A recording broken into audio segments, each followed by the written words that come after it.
everyone, my name is Sarah Lipkowitz. I'm a real estate agent based in Montgomery County, Maryland. I specialize in both residential and equestrian properties.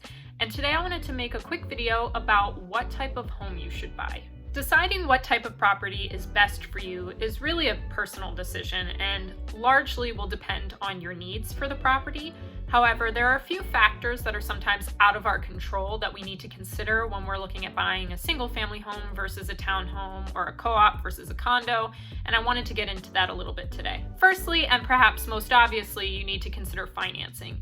If you are taking out a loan, you're going to need to know what type of programs you qualify for and what your price point is. Obviously, in a lot of areas, that's going to affect pretty dramatically what type of home you're shopping for, but you'll also need to think about things like refinancing down the line. If you want to refinance or take out a line of credit to go back to school, you probably want to stay away from something like a co-op where you've got a board that has to make decisions before you can move forward. Space is probably the next most obvious factor when it comes to deciding what type of home is going to be right for you, but it's more than about how many bedrooms do you need, or do you need a yard for a dog? You also need to think about things like work from home space. You're probably going to want a space where you can work from home due to COVID, and I think beyond that, many of us are going to be working from home more and more in the future.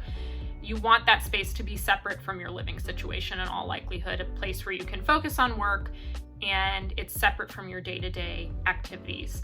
I also think it's really, really important to think about going forward electric vehicles. Are you going to need a space to charge an electric vehicle overnight? Because a lot of condos, co-ops, townhomes don't have electric vehicle chargers right now. I think that'll start to change over the years, but if that's an immediate need, you're going to need to look for a property where you can install a charger.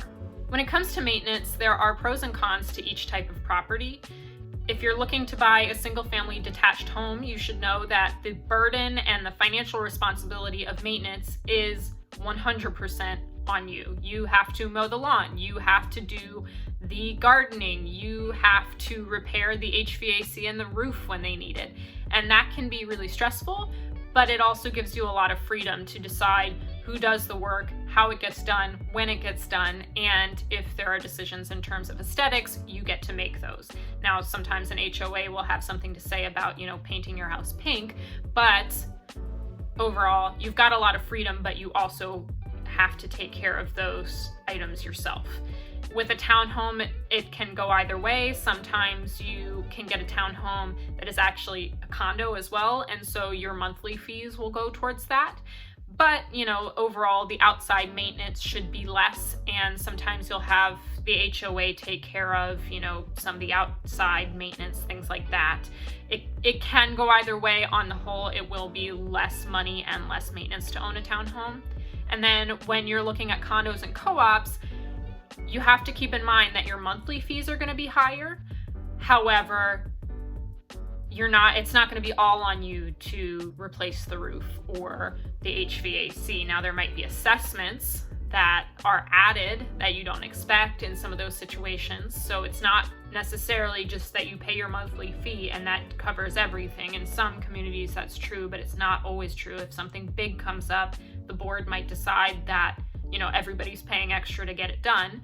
So that is a consideration, but on the whole, you pay a little bit more monthly, and oftentimes that'll also include your utilities. So there is a trade-off there, but it really kind of depends, I think, going back. What does your financing look like? What are your future plans? How much space do you need? And then, do you feel more comfortable shouldering a little bit more of that responsibility yourself, or do you want to kind of be in a situation where you've got other folks to lean on when it comes to, maintaining the property? Lastly, you need to think about the fees associated with the different types of home ownership. With a single family home or a townhome, you may have an HOA fee. With a townhome, you could even have a condo association fee. With a condo or a co-op, you definitely are going to have monthly fees. And even though the price point of those units could be much, much lower than a townhome or a single family home, it could end up being that your monthly fees are much higher because you are in many cases paying a couple $100s a month on top of your mortgage to cover things like, again, reserves for repairs, but also regular maintenance for trash removal, snow removal, lawn care, things like that. And so if you are wanting to be in a community where there's a gym or a pool, a townhome, co-op, condo, association might be great for you. But if that's something you're not that interested in, it may be that you feel like you're paying those fees for nothing. So you really need to take a close look at those before you decide to buy a condo or a co-op. Thank you for watching. Again, my name is Sarah Lipkowitz. I'm a real estate agent based in Montgomery County, Maryland. I specialize in both residential and equestrian properties in Maryland and Virginia.